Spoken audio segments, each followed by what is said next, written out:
Hi, everybody.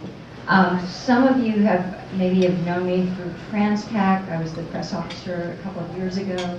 I've been running around this year, or at least early in the year, with the Argo Challenge for the America's Cup. And Argo was an international team of sailors and athletes with physical disabilities.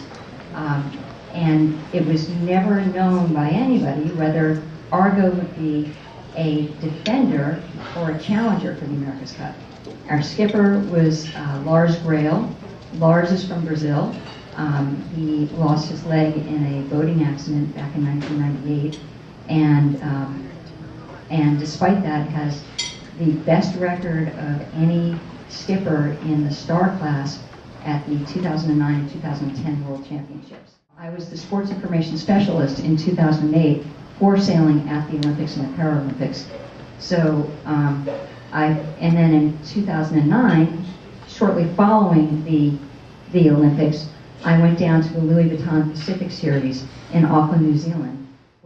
So I've been pretty close to the cup for the last couple of years. Part of this, but I do want to see tradition. Tradition with the J-class boats, tradition with the tall ships, and the classic yachts, and for that matter, every other sailboat under the sun in the United States. Next. Some people say that the America's Cup is just is the purview of the billionaires. Well, Sir Thomas Lipton wasn't always a multimillionaire. As a matter of fact, he came from very humble means to become a multimillionaire with his grocery stores. And the America's Cup was on pretty bad times back then, and had it not been for Lipton and his persistence, perhaps the America's Cup would have died way back then. The famous rivalry back then was Intrepid versus Courageous. Now, Intrepid was a wooden boat that was funded through a tax shelter where they could collect everything from $1 bills. I have a little quote in here from a 10-year-old boy sending in $1 to help the campaign versus the Courageous campaign, the glass boat. And it was just a very, very intriguing campaign. So again, I'm more of a believer in bring the cup to the people, and as a matter of fact, the America's Cup Event Authority just within the last couple of days has said, we want to go out to the public now and try to get their opinion of how we can make this tiny little tarnished trophy. It's called the New Zealand Cup. And I would argue that most of the economic development that has been done for this 34th America's Cup has been done in New Zealand. We've had the boats, the AC-45s, built down in New Zealand. We've had the media testing done down in New Zealand. And if you go virtually anywhere in the United States and you talk to people about the America's Cup, and even if you go to San Francisco and you talk to people on the street in San Francisco and ask them any kind of question about the America's Cup, most of them would not know that the America's Cup is going to take place there or when it will take place. Back in January, the Dogzilla boat that was down here for a number of months, probably about 2 years actually, on and off, was delivered to Pier 80 in San Francisco. And it remains in a warehouse in Pier 80. And I would call that boat one of I would call it the eighth wonder of the world. You know, the waterline length, 90 feet. It's got a wing that is 1.8 times the size of a Boeing 747 wing. You guys, I'm going to venture to say that even those of you who are not from San Diego came down to see the boat. It would be, you know, San Francisco is such a tourist town that it should be on display on Pier 27, Pier 29, which I think it would fit right in, right now. And everybody who comes to San Francisco to visit would go there just as they go to the Seaport Fisherman's Wharf area.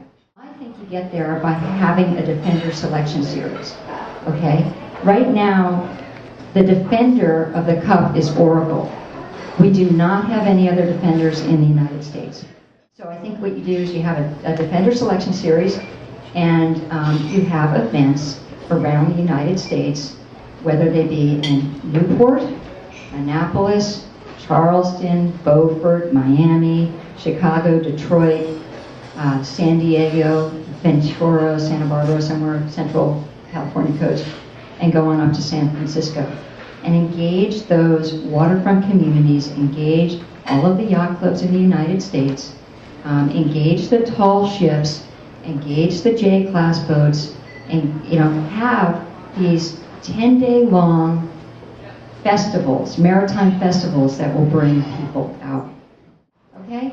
This is Rhode Island. Going back to economic development, Rhode Island's not hosting the America's Cup right now, but they did put a yeoman's effort together in very little time. And you fly into Bradley Airport, there's a sailboat in the airport. Everybody coming through by plane is going to realize they're going to make the connection that there's sailing going on in the state. Right? Get the J-boats engaged. I ran into, when I was in Newport a couple of weeks ago, I ran into people who came from the Mississippi Gulf, from Tampa, from England, came 500 miles out of their way by boat to see these J-boats sail. Well, I love the tradition of the 1930s J-boats. Get them involved some way. Make them feel important, because they are. People come out for this stuff. Okay? Argo was, again, the team of athletes and sailors with physical disabilities. There are 54 million people in the United States that are disabled. There are 1 billion on the planet.